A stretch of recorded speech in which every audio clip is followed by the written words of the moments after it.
Problem for small employers who don't have dedicated HR departments and who may not be paying fees to the companies who provide HR services. A problem for them is that they make silly mistakes in relation to employees that they don't really need to make, but they make the mistakes out of fear of law, fear of going legal, fear of solicitor's letters, fear of the WRC, the Workplace Relations Commission, and sometimes the fear is completely unjustified and they're actually in a strong position. But my biggest job when I'm advising them is to persuade them that they're actually in a strong position and they should just sit tight and do nothing. I have currently two situations there where I am acting for the employer, and I don't always act for the employer.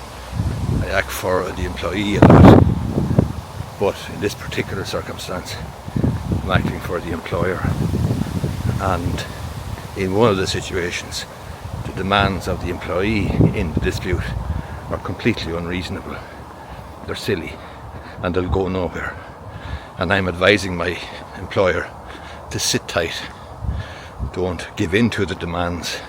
There's nothing to worry about. They have done things correctly, but every time the employee sends a letter or an email or a threat, I'm afraid that my employer, for an easy life, is going to fold and basically throw in the towel and give them what they're looking for, which, as I say, is completely unreasonable and unnecessary. I have another situation where it's a similar situation where the employee is making demands and the employer has basically made a very generous offer to sort out the problem and get the employee to leave the employment, and unfortunately it hasn't worked, and the mistakes they've made then in the correspondence with the employee, making an offer, for example, in open correspondence, not marking it without prejudice, subject to contract, subject to an agreement, etc. That could come back to haunt them later on. And again, in this particular case, the employer, if they played the situation correctly and fairly and legally and so on, they'd be in a strong position. They'd be in a strong position to resist what the employee is looking for.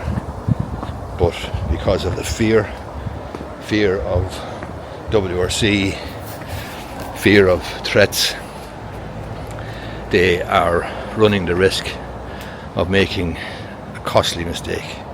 So that's the difficulty for small employers. I can give them the best advice in the world, but if A, they listen to me and only listen to me for a little while and then give in because of the relentless demands of the employee, or B, they just had enough and they fold the tent and give the employee what they're looking for, then they're going to be spending money that they don't need to spend and they should be spending or could be spending on their business.